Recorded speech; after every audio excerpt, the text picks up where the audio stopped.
Atos capítulo 19.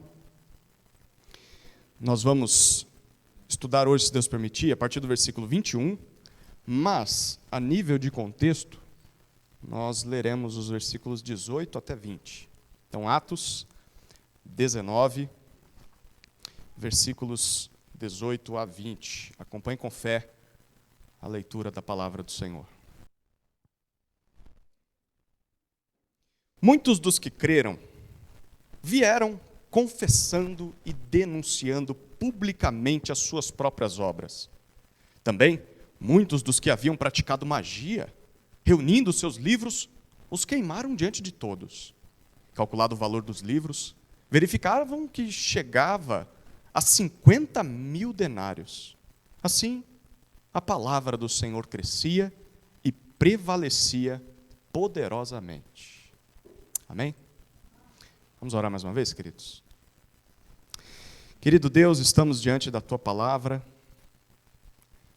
e pedimos pelo socorro do Espírito, pela direção do Espírito para compreendê-la, para crer no que ela significa e que essa passagem nos conduza aos pés do nosso Salvador Jesus Cristo e nos faça contemplar mais da Sua beleza e da beleza da obra de salvação que nos alcançou. Oramos assim no nome de Jesus. Amém. O que é que pode acontecer quando a palavra do Senhor cresce? Quando a palavra do Senhor prevalece poderosamente, como lemos no versículo 20. Quando o Evangelho transforma vidas, como vimos nesse texto. Você deseja que isso aconteça nessa cidade? Gostaria de ver pessoas se convertendo? Mais e mais? Sim ou não? Se a resposta é não, nem crente você é. Sim, eu gostaria que isso acontecesse. Tá. Mas já parou para pensar no que acontece em seguida? O que acontece depois que isso sucede em uma cidade? É o que nós veremos no texto hoje, a partir do versículo 21. Mas por enquanto a gente precisa entender o contexto, que é o texto que eu li aqui. Éfeso, você lembra, é o centro de magia, de bruxaria do Império Romano. Isso fazia com que todo tipo de poder maligno agisse na cidade. Mas nós vimos que o poder de Deus revelado no Evangelho venceu as trevas e converteu pessoas, trouxe pessoas para a luz em nome de Jesus. A tal ponto de que muitos desses que creram, nós vimos no texto, vieram a público, confessando os seus pecados. Outros pegaram seus livros de magia e queimaram diante das pessoas. Uma cidade em que o poder de Deus entrou e destruiu as amarras das trevas. Pessoas confessando pecados e pessoas vindo a público queimar os seus livros de magia. Livros que ensinavam eles a fazer as coisas das trevas, como evidência de que tinham se convertido mesmo, de que tinham abandonado aquela velha vida. Só que o texto deu uma informação para nós que pode parecer irrelevante, mas é uma informação muito importante para o que vem depois. Eles pesaram mais ou menos o valor, calcularam o valor dos livros queimados, e nós vimos que era muito dinheiro, não era? Toda vez que o dinheiro é afetado quando o Evangelho chega a uma cidade, coisas ruins começam a acontecer. Quando o bolso das pessoas é afetado, pode esperar porque vem problema. Mas antes de ver o que acontece na cidade, o texto faz uma pequena pausa para nos contar a respeito dos planos do apóstolo Paulo. No versículo 21 e versículo 22 nós veremos isso. Olha o versículo 21 comigo. Depois destas coisas, Paulo resolveu, em seu espírito, ir a Jerusalém, passando pela Macedônia e Acaia. Ele dizia: depois de passar por Jerusalém, preciso ir também a Roma. Paulo decide sair de Éfeso. Se você continuar lendo o livro de Atos, e nós faremos isso nos próximos meses, nós vamos perceber que, na verdade, essa decisão é o Espírito de Deus empurrando ele para sair de Éfeso e ir para Jerusalém. E Paulo diz: eu quero ir para Jerusalém, mas no finalzinho do versículo ele diz que também quer ir para Roma, depois de passar em Jerusalém. Ele vai para Jerusalém, mas não vai fazer o caminho direto. Lembra que Éfeso era o porto que se parava para depois ir direto para Jerusalém? Ele não vai fazer esse caminho. Ele vai voltar para a Europa. Ele quer sair da Ásia, onde está Éfeso, e ir lá para Macedônia, depois descer no mapa, passar na Acaia. Ele quer passar pelas igrejas que foram plantadas. Vai passar pela cidade de Filipos, Tessalônica, Bereia, Atenas, Corinto. E quais são os planos de Paulo ao passar por lá? Bom, ele começou a terceira viagem missionária fortalecendo os discípulos das igrejas que tinham sido plantadas. Então, é óbvio, ele quer fortalecer aqueles irmãos, mas quando você lê a carta de Paulo aos Romanos e a carta de Paulo aos Coríntios, você descobre que Paulo também deseja recolher uma oferta nessas igrejas, não para ele. Diferente de muitos falsos apóstolos de hoje em dia, a oferta não é para ele. Ele descobre que há uma necessidade lá em Jerusalém. E os crentes judeus da igreja de Jerusalém estão passando necessidade e isso irá piorar. Então, as igrejas da Europa decidem levantar uma oferta, inclusive Corinto é a cidade que dá a ideia. Então, Paulo pretende passar lá para pegar esse recurso e levar até Jerusalém, como uma oferta dos gentios para os judeus. A gente vai ver o que vai acontecer com essa oferta ao longo dos domingos. E depois disso, o texto diz para nós que Paulo desejava visitar a igreja de Roma. Se você lê a carta aos Romanos, e essa semana eu recomendo que você leia, você vai perceber que Paulo não conhecia eles pessoalmente.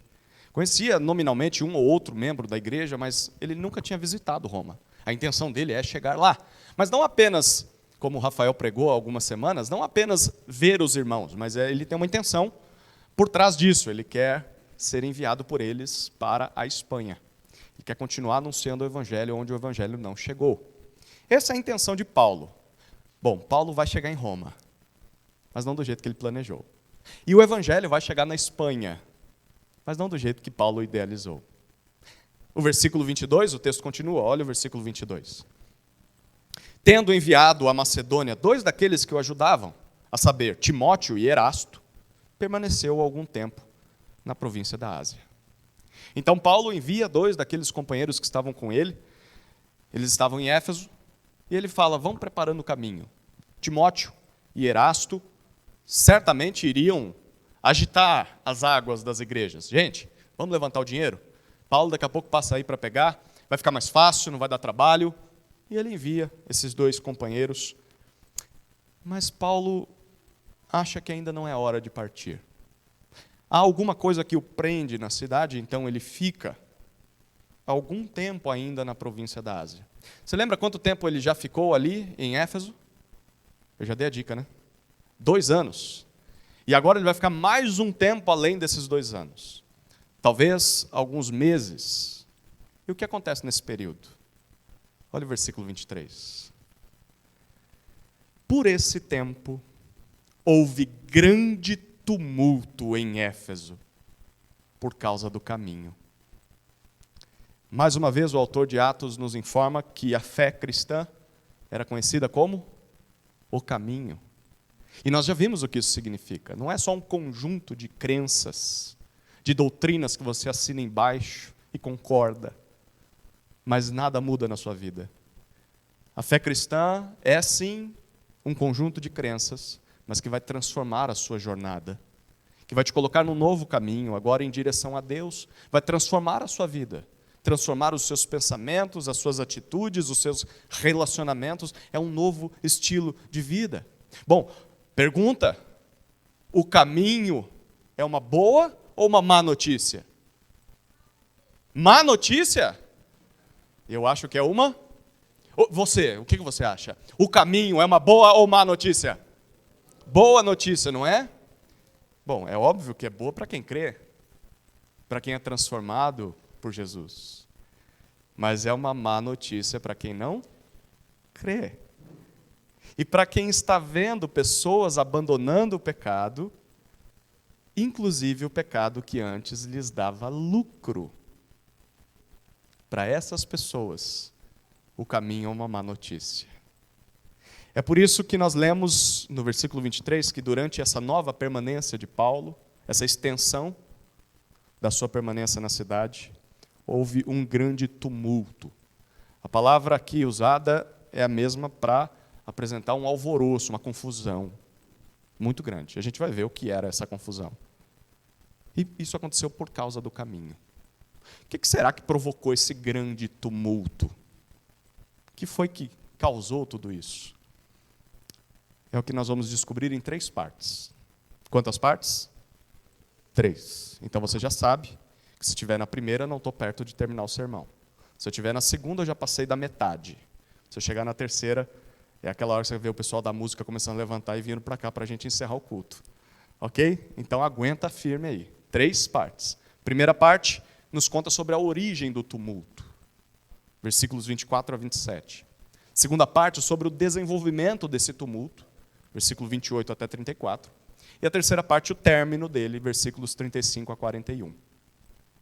Enquanto a gente vai estudando cada uma dessas partes do tumulto, a gente vai refletir sobre o que acontece quando o Evangelho transforma vidas. E o que a gente deve esperar. Certo? Então vamos lá. Primeira parte, a origem do tumulto.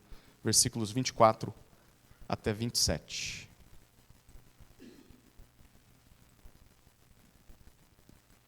Pois um ourives, chamado Demétrio, que fazia modelos de prata do templo de Diana e que dava muito lucro aos artífices, convocando-os, juntamente com outros do mesmo ofício, disse-lhes: Senhores, vocês sabem que a nossa prosperidade vem deste ofício. E agora vocês estão vendo e ouvindo que não só em Éfeso, mas em quase toda a província da Ásia, este Paulo tem persuadido e desencaminhado muita gente, afirmando que os deuses feitos por mãos humanas não são deuses de verdade. Não somente há o perigo de que o nosso negócio caia em descrédito, como também de que o próprio templo da grande deusa Diana seja considerado sem valor, e que até venha a ser destruída a majestade daquela que toda a província da Ásia e o mundo adoram. Essa é a origem do tumulto. Bom, nós somos apresentados a um homem chamado Demétrio. Quem era Demétrio? O texto diz que é um ourives que fazia modelos de prata do templo da deusa Diana. Ele era um artífice, alguém que fazia miniaturas, nichos, pequenas estatuetas da deusa ou talvez do templo e talvez da deusa. Quem era a deusa Diana? Diana, ou Ártemis, essa era a mitologia grega, chamava assim, era considerada a deusa da fertilidade. Ela era a protetora das mulheres, das guerreiras, das amazonas. E também era retratada como a deusa da caça. Muitas vezes você verá imagens, se procurar no Google, vai ver as gravuras e as imagens que se faziam dela como uma caçadora. Bom, os efésios consideravam Diana como a padroeira da cidade. E por que eles faziam isso? Porque havia um mito de que um dia caiu uma pedra na cidade e diziam que era a imagem da grande deusa Diana. Hoje a gente sabe o que seria isso, né? Um meteorito, algum pedacinho de pedra que caiu, mas o que eles fizeram? Por causa disso, eles fizeram com que aquele lugar onde a pedra caiu se transformasse no santuário a Diana. Eles acreditavam que Zeus havia enviado essa imagem para a cidade, para que a cidade fosse a padroeira, a protetora da deusa Diana. Então ali naquele lugar eles construíram um grande templo para Diana, o templo que acabou se tornando uma das 7 maravilhas do mundo antigo. O templo a Diana tinha 127 colunas de mármore. Imagine isso. Chegavam essas colunas a 18 metros de altura. Pense num prédio de 7 andares. Mais ou menos isso. O templo de Diana era construído sobre uma grande rocha, no alto da cidade. Suas lamparinas ficavam acesas de noite e qualquer pessoa que passava na Fernão Dias via o templo de Diana, bem de longe. Bom, então você junta patriotismo e ao mesmo tempo idolatria. E o que você tem numa cidade é a grande fonte de lucro. Você conhece uma cidade que as pessoas fazem isso aqui pertinho, não conhece? Em que as pessoas vão para lá todos os anos para pagar promessas. E aí lá o que você vai encontrar? Muita estatueta, muito comércio, gente ganhando muito dinheiro. Bom, Éfeso não era diferente, não. E aqui nós somos apresentados ao provável líder do sindicato dos artífices, Demétrio. Demétrio trabalhava com essas estátuas. E o versículo 24 diz que isso dava muito lucro. Não só para Demétrio, mas através dele, todos os outros profissionais da área também ganhavam muito dinheiro. Então, o autor de Atos está dizendo para nós que a idolatria de Éfeso gerou uma grande oportunidade de renda, de negócio, de riqueza, para aqueles que estavam dispostos a explorar a idolatria. Como eu falei, nada muito diferente dos nossos dias, né? Mas como nós vimos no contexto, o evangelho começou a mudar as coisas na cidade. O evangelho fez com que muitos antigos devotos de Diana se arrependessem, se convertessem a Jesus e abandonassem a compra, as estatuetas, abandonassem as visitas ao templo, abandonassem as ofertas que davam no templo. Eles pararam porque eles se converteram ao verdadeiro Deus. E, óbvio, isso fez com que o negócio de Demétrio e dos artífices começasse a cair. O dinheiro parou de entrar. Quem creu em Jesus, quem estava no caminho, não mais participava e nem promovia a idolatria na cidade. O que você acha que vai acontecer em seguida? Isso vai provocar esses homens. Eles ganham dinheiro com isso. Olha o versículo 25. Demétrio reúne todos os que trabalhavam com imagens e eles precisam tratar das consequências do evangelho ter chegado na cidade. E aí Demétrio faz um discurso que a gente pode identificar em 3 partes.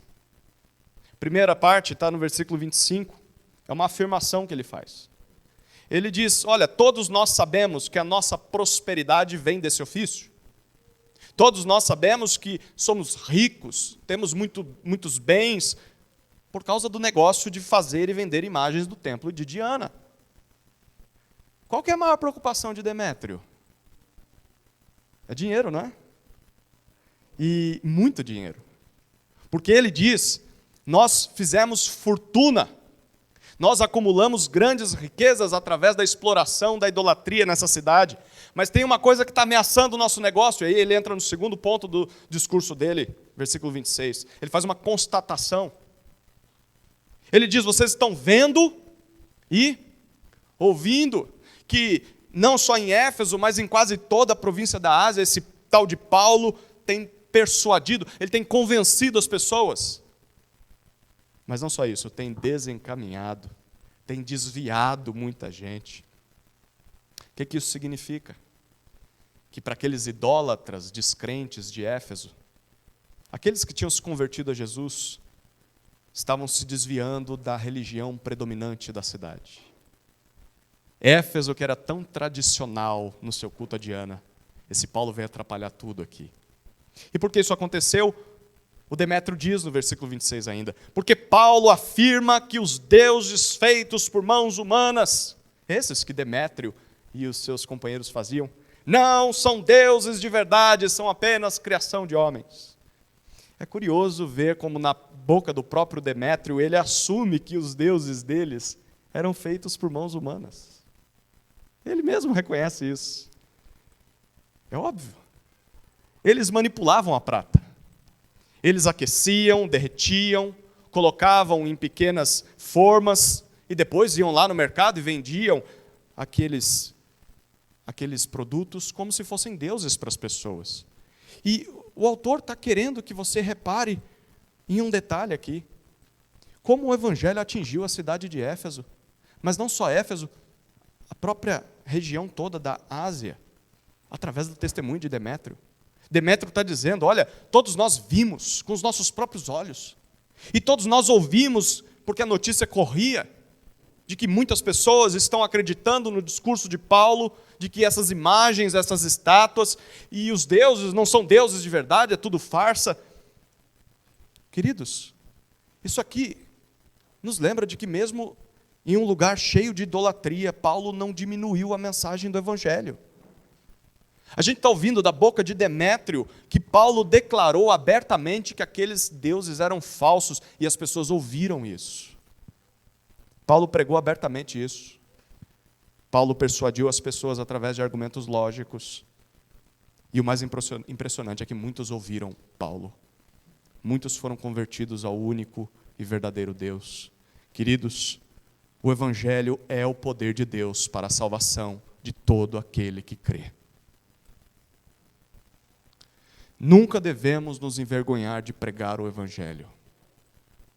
Por mais loucura que ele pareça para esse mundo, por mais difícil que seja confrontar os ídolos da nossa geração, devemos pregá-lo abertamente e racionalmente, através de argumentos lógicos, como Paulo fez, apelando para a fé, chamando as pessoas a tomar uma decisão, mesmo em lugares altamente idólatras.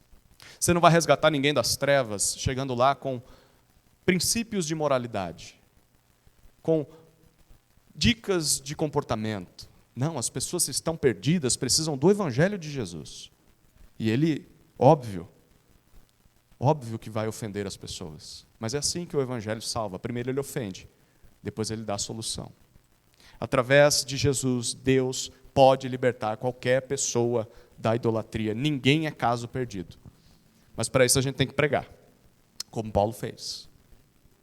E aí nós chegamos à terceira parte aí do discurso de Demétrio. São os temores dele, no versículo 27. Demétrio identifica 3 possíveis riscos do resultado do evangelho ter chegado na cidade e estar transformando as pessoas. Qual que é o primeiro risco?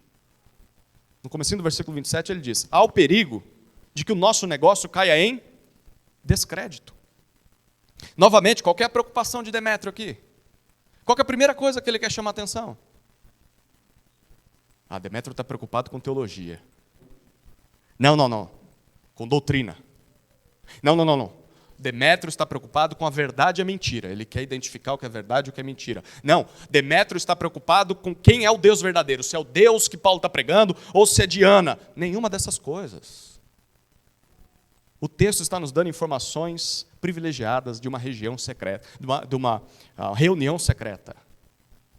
Demétrio só pensa no lucro, só pensa no bolso, em como aquelas conversões estavam atrapalhando os negócios deles. Segundo risco, ainda o versículo 27 continua. Há o perigo, Demétrio continua, também de que o próprio templo da grande deusa Diana seja considerado sem valor. Bom, se Diana não é uma deusa de verdade, qual que é a lógica? Bom, o templo de Diana é inútil. As pessoas iam olhar para tudo aquilo e iam falar: isso aqui não serve para nada, é desperdício de dinheiro, desperdício de tempo. Por que as pessoas continuariam frequentando lá? Por que você continuaria frequentando um lugar idólatra se ele não serve para nada? Hein? Crente que viaja todo ano para lá. Terceiro risco. Olha o versículo 27.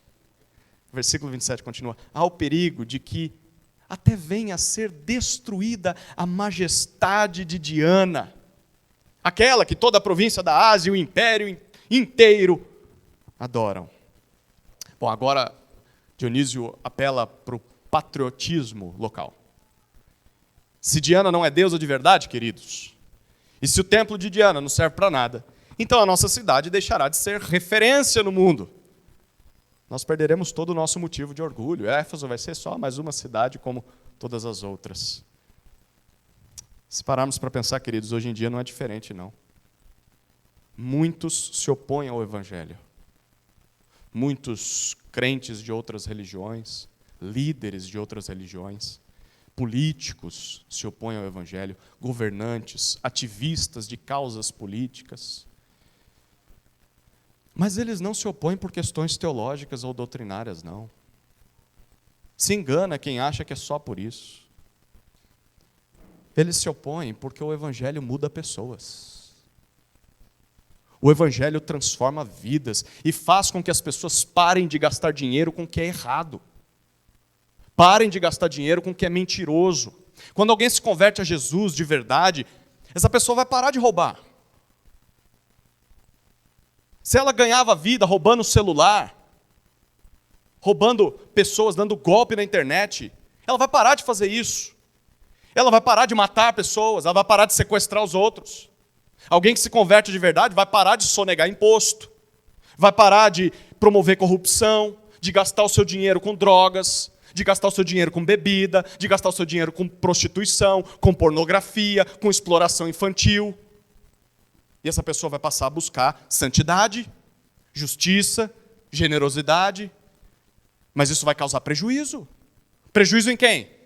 Em quem lucra com as trevas. Quem lucra com o pecado. Vai causar prejuízo em traficantes. Vai causar prejuízo em bandidos, em sequestradores, em políticos corruptos, donos de empresa corruptos. Vai causar prejuízo para cafetões, para produtores de filmes adultos. Vai causar prejuízo para donos de bar, para donos de prostíbulos.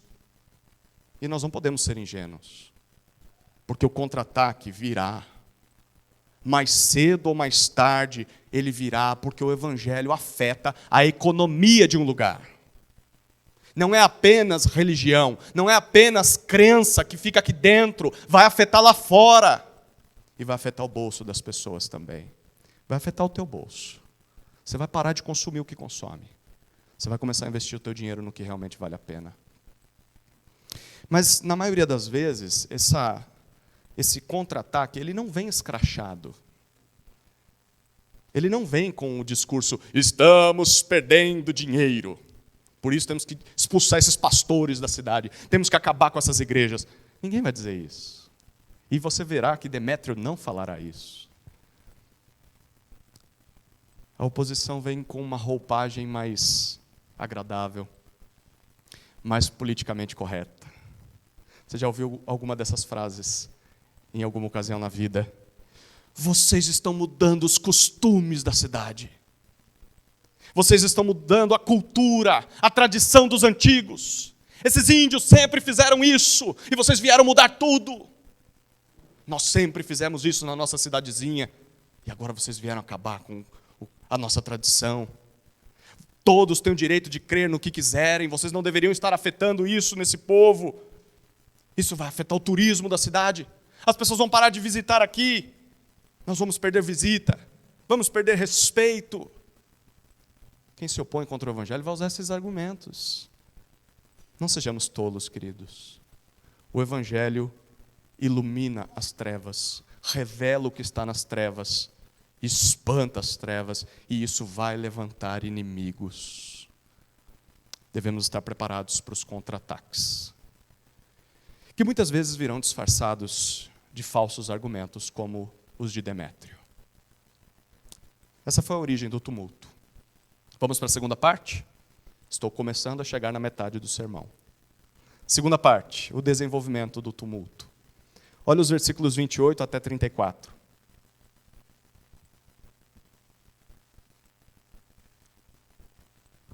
Ouvindo isto, ficaram furiosos e começaram a gritar: grande é a Diana dos Efésios! A confusão se espalhou pela cidade e todos juntos foram correndo para o teatro, arrastando consigo os macedônios Gaio e Aristarco, companheiros de Paulo. Quando Paulo quis apresentar-se ao povo, os discípulos não o permitiram.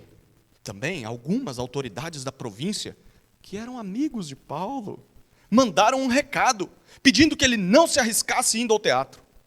Uns, pois, gritavam de uma forma, outros de outra, porque a assembleia tinha virado uma confusão. E, na sua maior parte, nem sabiam por que motivo estavam reunidos. Então, tiraram Alexandre do meio da multidão e os judeus o empurraram para a frente. Este, acenando com a mão, queria falar ao povo. Quando, porém, reconheceram que ele era judeu, todos, a uma voz, gritaram durante quase 2 horas: grande é a Diana dos Efésios! Que confusão, não?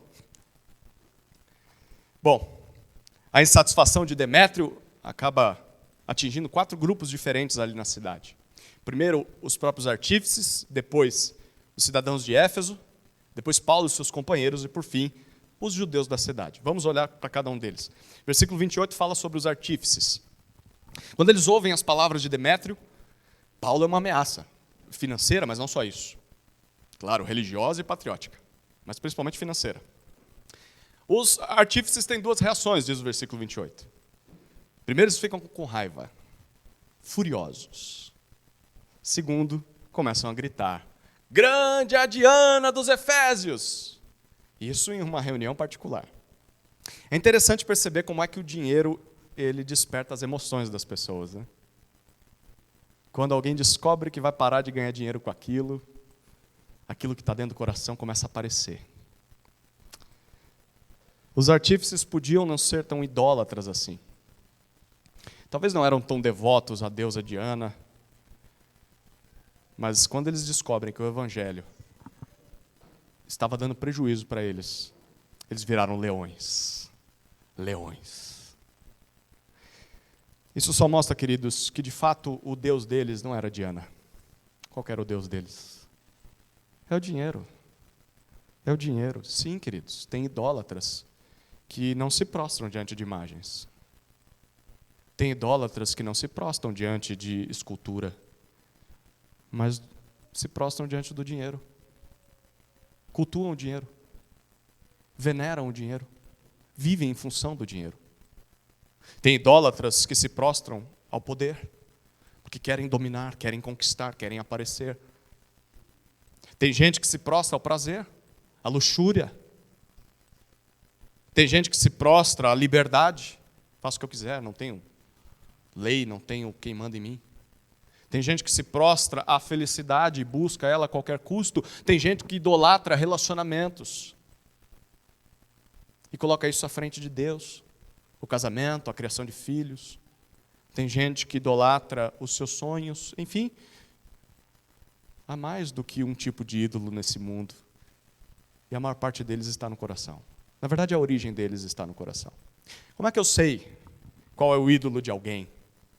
Ou talvez, como é que eu sei qual é o meu ídolo? Bom, é simples. Tire aquilo daquela pessoa e veja a reação dela. Tire. E se a reação for raiva e disposição para pecar? Ou porque ela não tem aquilo, ou porque ela quer ter aquilo? Bom, a gente está mais perto de descobrir a quem de fato ela adora, mesmo que ela diga: não, eu adoro só a Deus. É mesmo? É mesmo? O discurso dos artífices era em favor de Diana. Com a boca eles estavam dizendo uma coisa, mas nós sabemos por que eles tiveram essa reação. Por um prejuízo financeiro. A questão maior era o dinheiro. Quando os nossos verdadeiros ídolos, queridos, são ameaçados, a nossa tendência é agir com raiva. A nossa tendência é partir para a violência. Mesmo que com os nossos lábios nós afirmemos, talvez para que a gente mesmo acredite. Não, meu motivo é honesto. Meu motivo é bondoso. Eu só estou sendo zeloso, coisa nenhuma.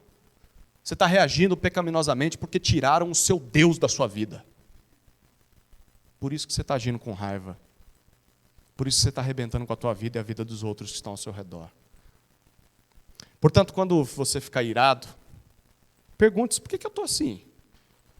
Por que eu estou com tanta raiva assim? O que eu queria a ponto de estar pecando? Ou porque eu não tive, ou porque eu quero ter. A nossa raiva revela muitas vezes os nossos ídolos. O segundo grupo afetado por Demétrio são os cidadãos de Éfeso. E no versículo 29 nós lemos isso. Aqui nós lemos que a confusão se espalha pela cidade. Então eles saem de onde eles estavam e isso certamente atrai mais pessoas. Então eles vão correndo, diz o texto. Não é assim devagar, uma passeata calma.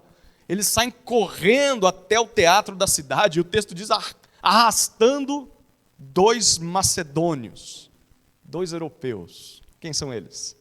Gaio e Aristarco. O texto diz que são companheiros de Paulo. O que provavelmente aconteceu aqui é que a multidão que foi incendiada pelos artífices, que tem um motivo financeiro, mas a multidão está ouvindo eles doidos, gritando, saindo correndo pelas ruas. Então a multidão começa a seguir esses artífices e vão provavelmente até a casa de Paulo, porque a questão dos artífices é com Paulo. Talvez a intenção é prender Paulo, matar Paulo, mas chegam lá, Paulo não está. Então o que eles encontram? Gaio e Aristarco, 2 macedônios que provavelmente seguiram Paulo desde a sua conversão, são companheiros, aliados de Paulo. Bom, então vamos levar eles mesmos. E o texto diz que eles são presos. Pelo menos alguém tem que levar a culpa, né? Se Paulo não pode ser, serão esses 2. Então eles descarregam esses 2 homens à força, provavelmente pelo caminho Arcádio, que era a principal via da cidade. Essa estrada tinha 11 metros de largura, era pavimentada de mármore, os efésios gostavam de mármore. Pavimentada de mármore, e era cercada por grandes colunas. Eles se orgulhavam muito dessa estrada. Ligava o porto da cidade até o teatro. E o texto diz que eles arrastam esses 2 até o teatro. Aliás, o teatro era belíssimo. Você consegue ver fotos na internet do que restou desse teatro. Era muito parecido com uma arena. Na verdade, era um anfiteatro. Teatro é algo fechado. Depois você procura a explicação, tá? Vou perder muito tempo explicando aqui. Mas era um anfiteatro. E ele era muito parecido com uma arena grega. Então, assim, ele era a céu aberto, e você tinha um palco de 150 metros e uma capacidade para 20 a 25 mil espectadores. Pense num estádio de futebol mediano hoje em dia. Dá para ter uma noção de quantas pessoas estavam ali no teatro, nessa confusão.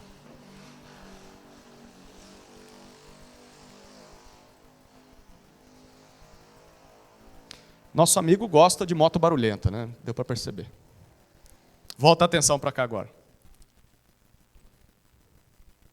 Algo muito importante acontecendo nesse texto, queridos. Talvez você tenha percebido isso. O que foi que Gaio e Aristarco fizeram? O que eles fizeram? O que eles fizeram? O texto diz que eles fizeram? Fizeram nada. Simplesmente eram crentes em Jesus e companheiros, amigos de Paulo. Eram só isso. Pois é, justamente por isso que eles foram presos. Por isso que foram arrastados pela multidão. Eles fazem parte do caminho. Eles são crentes, são cooperadores do Evangelho. E isso não deveria nos admirar. Se eles seguem ao Jesus crucificado, o que você acha que poderia acontecer com eles? Segundo o próprio Jesus, segui-lo e cooperar com quem anuncia Cristo é um caminho de morte, você lembra disso? Por isso a exigência de que se alguém quiser vir após mim, o que deve fazer? Negue a si mesmo, tome a sua cruz e siga-me, assine o seu atestado de óbito, de morte. Jesus não engana ninguém. Desde o início, Jesus alerta que segui-lo significará amá-lo acima de todas as coisas, até do que a sua própria vida. Por isso, antes de tomar essa decisão, talvez você está indeciso. Creio em Jesus ou não? Me rendo a Jesus ou não? A primeira coisa, você precisa saber que seguir a Jesus é um chamado à morte. E eu e você não podemos tirar isso do evangelismo. A gente às vezes quer que a pessoa só veja a parte boa. Não, ela precisa saber que ela vai morrer para si mesma. Ela tem que saber disso. Mas crer em Jesus também passa por calcular o risco, calcular o custo. Não pode ser uma decisão precipitada. Sabe, do tipo, aceita Jesus logo, você vai morrer daqui a pouco. Não, ele pode morrer daqui a pouco, mas tem que ser alguma coisa racional, ele tem que pensar muito bem. Porque lembra o que Jesus disse? Se você começa a construir, mas não vê se tem dinheiro suficiente para terminar, vai passar vergonha depois. Se você diz que vai seguir Jesus agora, mas daqui a pouco abandona o barco, vai passar vergonha. As pessoas vão apontar o dedo para você e vão falar, você não era crente? Você não seguia Jesus? Por que você abandonou tudo? Jesus não engana ninguém, ele diz, calcule o custo, calcule o preço. E então assuma esse custo. Assuma, enfim.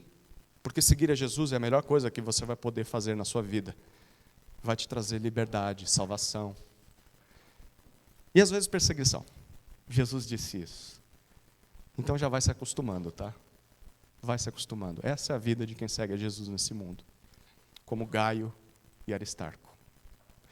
Bom, o terceiro grupo afetado por Demétrio é de Paulo e seus companheiros. Versículos 30 e 31. Nós lemos que quando Paulo fica sabendo o que aconteceu com Gaio e Aristarco, Paulo decide se apresentar ao povo.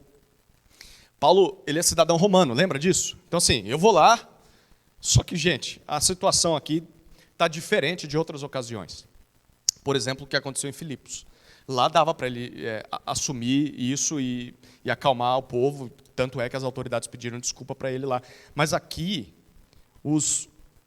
as pessoas que estão ao redor de Paulo falam, melhor você não ir não. O versículo 30 diz que, na verdade, 30 e 31 diz que dois tipos de pessoas impedem Paulo de ir. Primeiro, versículo 30, os discípulos. A igreja lá em Éfeso diz, você não vai. O segundo grupo é o versículo 31, alguns amigos de Paulo. E olha que tipo de amigo que esse homem tinha. Olha o versículo 31. Lucas identifica eles como autoridades da província, óbvio, da Ásia. No grego, aqui a expressão que Lucas usa é asiarcas. Quem eram os asiarcas?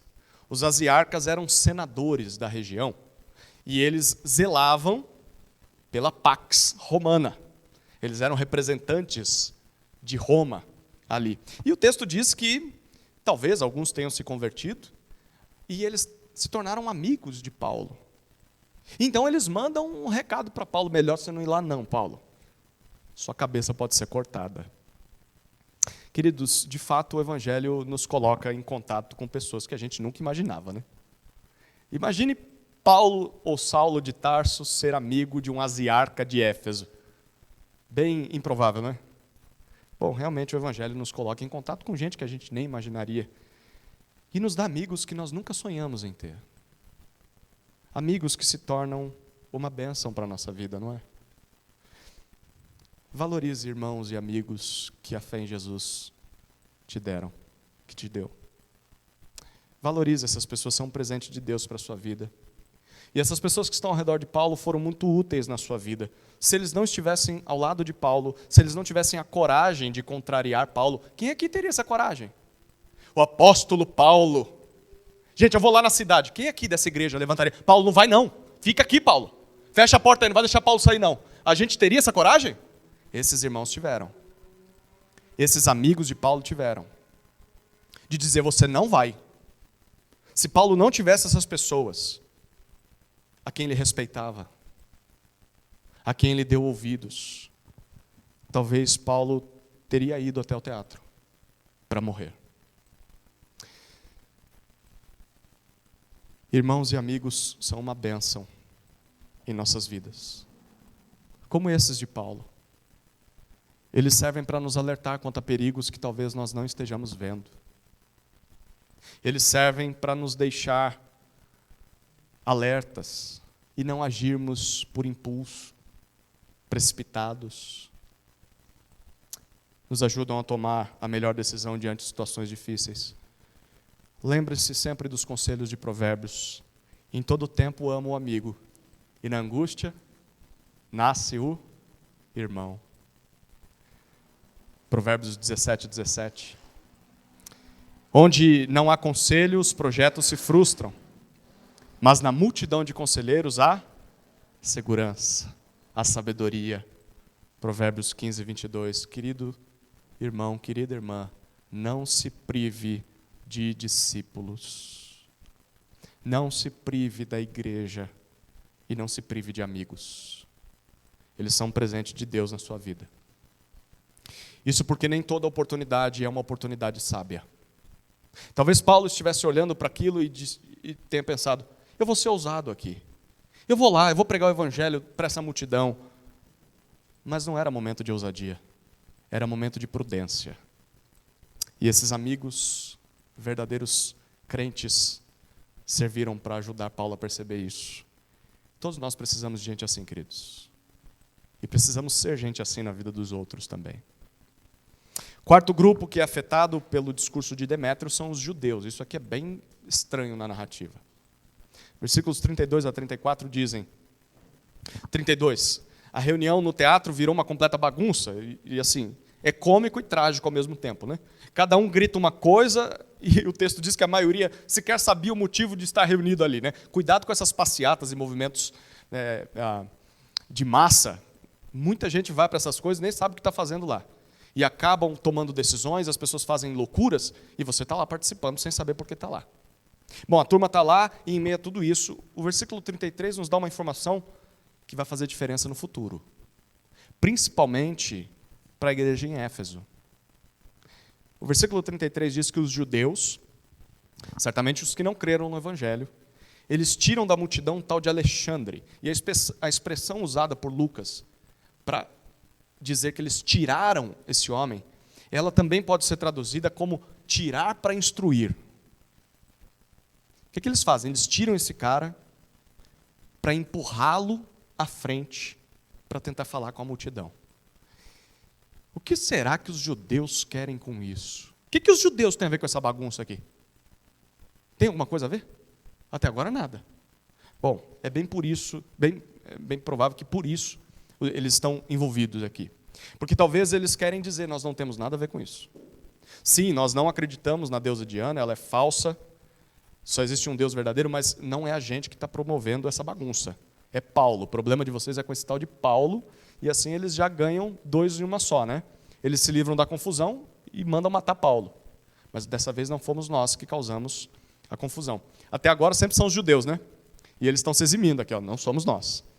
Bom, por que Alexandre foi escolhido para fazer isso? Bom, Alexandre,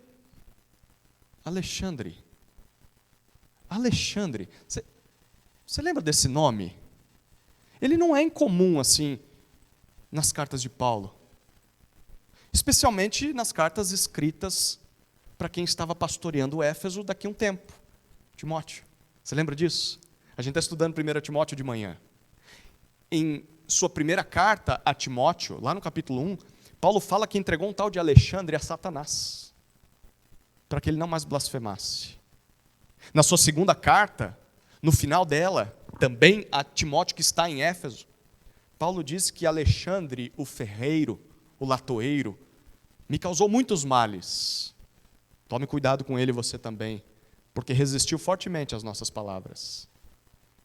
Alguns sugerem que esse Alexandre, do texto, escolhido como advogado dos judeus, talvez fosse o chefe da sinagoga, a gente não sabe, ou talvez tenha sido um desertor da fé em Éfeso. Talvez um ex-presbítero,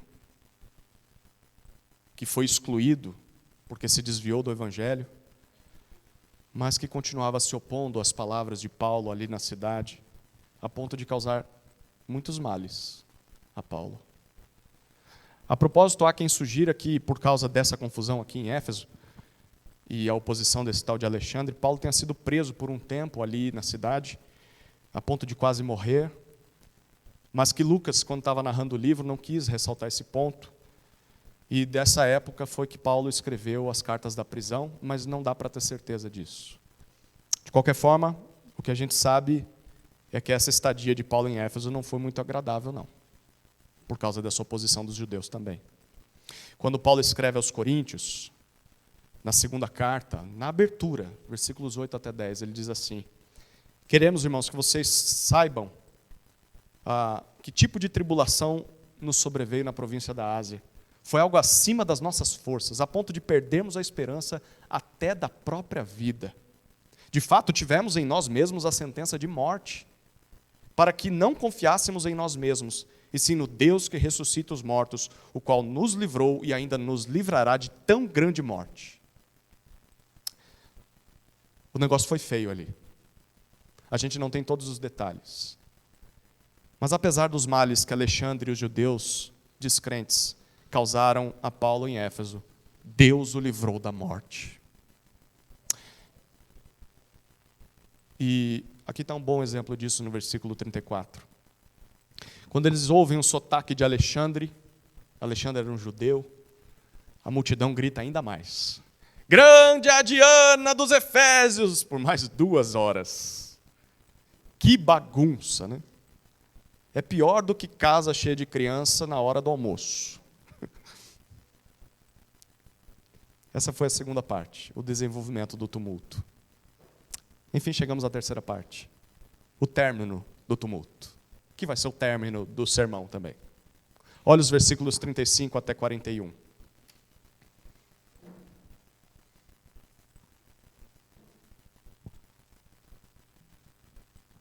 O escrivão da cidade, tendo apaziguado o povo, disse: Senhores Efésios, quem não sabe que a cidade de Éfeso é a guardiã do templo da grande Diana e da imagem que caiu do céu?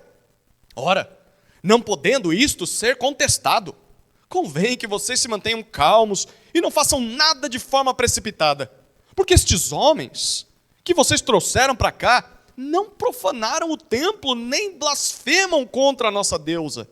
Portanto, se Demétrio e os artífices que o acompanham têm alguma queixa contra alguém, saibam que existem os tribunais e os procônsules, que se acusem uns aos outros ali. Mas, se vocês estão pleiteando alguma outra coisa, isso será decidido em assembleia regular. Porque também corremos o risco de sermos hoje acusados de revolta, não havendo motivo algum que possamos alegar para justificar esse ajuntamento. E havendo dito isto, dissolveu a assembleia. Bom, alguém precisava falar alguma coisa e fazer alguma coisa para tentar dar ordem àquela confusão, e aí surge o escrivão da cidade. Éfeso era uma cidade livre. E o que isso significava? Que os romanos permitiam que os efésios fizessem suas próprias eleições, tivessem os seus próprios governantes que os governavam, é claro, submissos a Roma, desde que eles não agissem contra as leis de Roma. E o maior representante eleito na cidade era o escrivão da cidade. Ele era uma espécie de chefe do poder executivo. Então ele era o maior cargo, esse era o maior cargo da cidade, alguém que deveria conhecer as leis romanas, alguém que era responsável por fazer a mediação entre os efésios e as autoridades romanas. E esse escrivão está ali na confusão, e o versículo 35 até o 40, nós lemos que, primeiro, ele apazigua o povo, né, ele acalma aquela bagunça, e aí, a partir do versículo 35 ainda, ele faz um discurso de 4 pontos. Então, a gente vai olhar mais rapidamente para o discurso dele. Primeiro ponto, ele faz algumas afirmações, no versículo 35 ainda. Afirmações feitas em forma de perguntas, perguntas retóricas. Você sabe o que significa uma pergunta retórica, né? A resposta já está nela. E as afirmações, obviamente, são, olha, Éfeso é e continuará sendo a guardiã do templo e da imagem de Diana, ninguém pode mudar isso. E aí, então, ele chega na segunda parte do seu sermão, que são as conclusões lógicas. Versículo 36. Uma vez que essas afirmações são incontestáveis, ele diz, é inegável, é impossível que isso seja contrariado, todos devem ficar calmos e não agir precipitadamente. Interessante como é que esses idólatras, esses efésios descrentes, são crentes, são confiantes em outras doutrinas, nas suas próprias doutrinas. Mesmo que sejam doutrinas erradas, eles acreditam em Diana. Eles acreditam que realmente caiu uma imagem da santa na sua terra. E eles estão dispostos a morrer por isso, a lutar por isso. Para eles, Diana é a maior deusa que existe e isso nunca será mudado. E olha, é assim que funciona a cabeça de alguém que acredita e confia em doutrinas falsas. A gente às vezes acha que é só a gente que é crente. Não, tem um monte de gente que vive em função de uma mentira, de uma falsa doutrina, que até está disposto a morrer por isso. Tem gente que mata por isso. Nós não podemos ignorar a fé e a crença das pessoas e o poder que elas têm sobre essas vidas, mesmo sendo erradas. Para as pessoas, mesmo que para nós, à luz da palavra, suas doutrinas sejam erradas, para elas é a maior verdade do mundo. Mas olhando para a história, vamos fazer um raciocínio bem rápido aqui. Olhando para a história, quem é que estava certo? O escrivão ou Paulo? Vou fazer algumas perguntas para você aqui. Quem é Diana hoje em dia? No máximo é uma amiga de trabalho sua. Eu tive que dar informações de Diana. A imagem de Diana, você conhece, você lembra? Você vê ela esculpida em algum lugar aí? Você tem o templo de Diana lá em Éfeso? Já foi visitar alguma vez lá?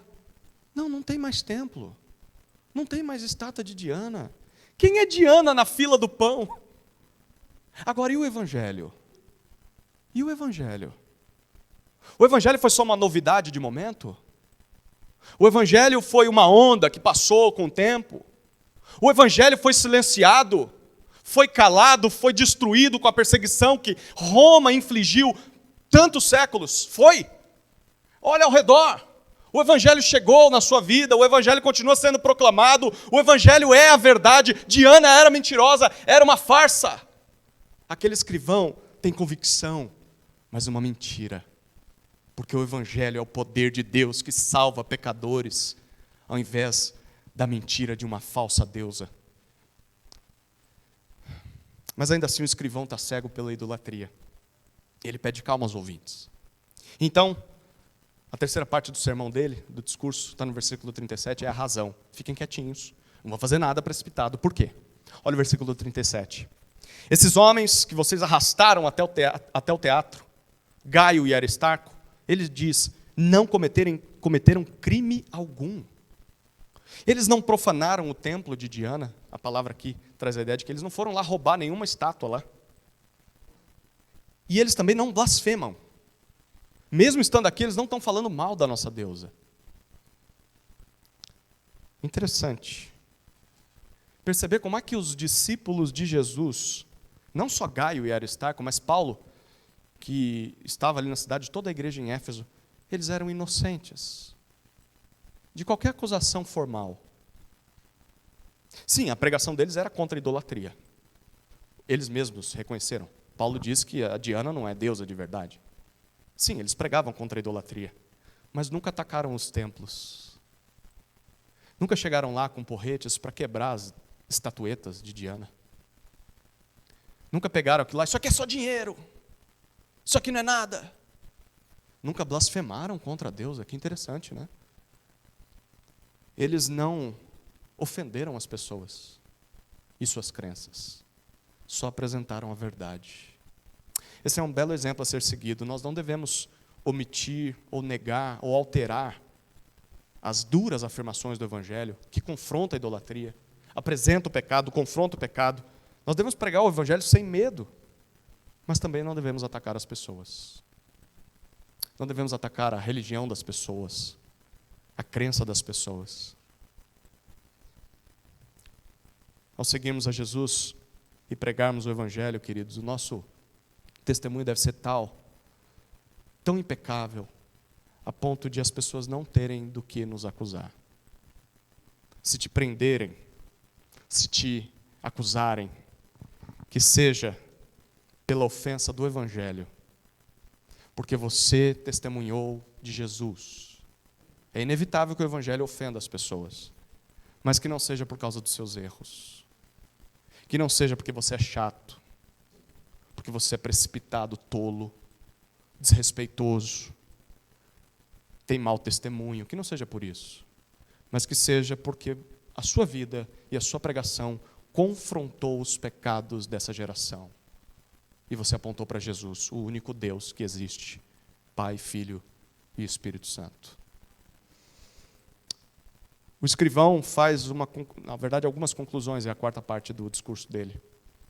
Os versículos 38 a 40, ele faz dá duas opções para o povo e um motivo. Primeiro, no versículo 38, a primeira opção. Olha, se Demétrio e os artífices têm alguma queixa formal contra alguém, levem aos tribunais.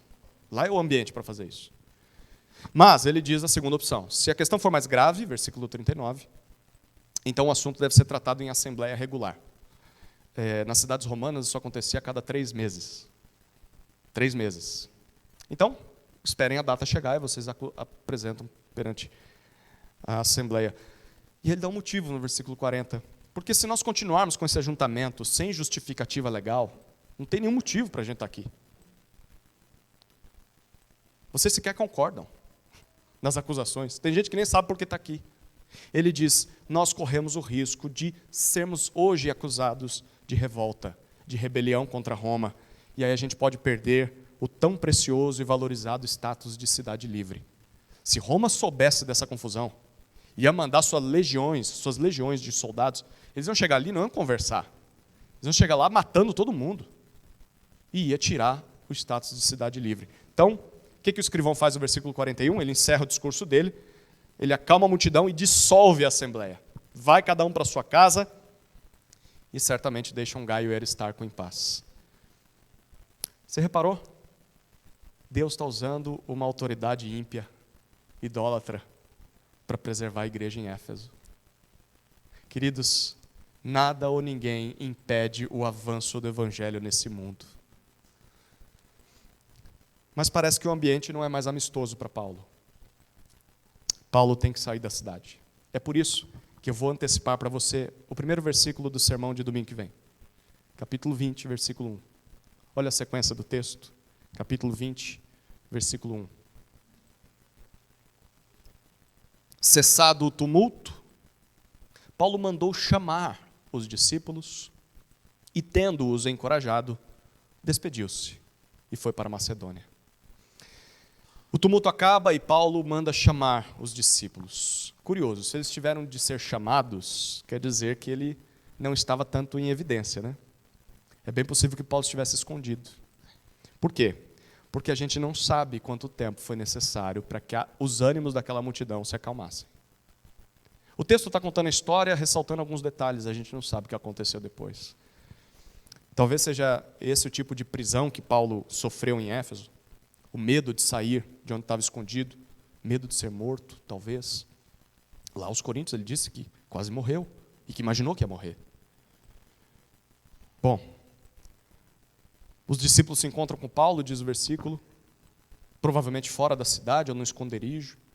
Paulo encoraja eles, conforta, anima, e depois ele se despede e parte para Macedônia. Enfim, chegou a hora de sair de Éfeso, depois de quase 3 anos ali.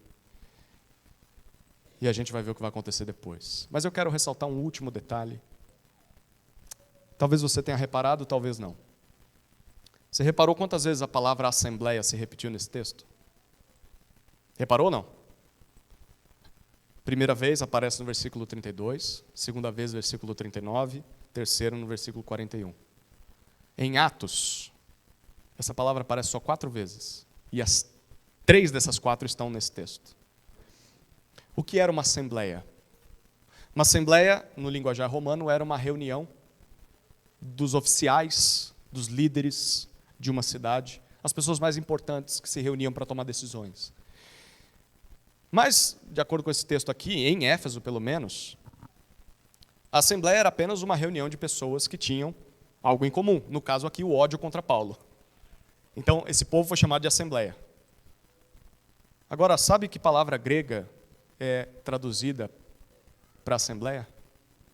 Você sabe, né? Eclesia. Eclesia também pode ser traduzida por igreja. Igreja. Igreja. Isso é o que a igreja é. A igreja é a reunião de pessoas que têm algo em comum. Não o ódio contra Paulo, mas o amor a Cristo. A devoção a Jesus. Esse que as salvou, as libertou do pecado, as colocou no caminho para Deus. E sabe o que Paulo falou sobre a eclesia aos Efésios?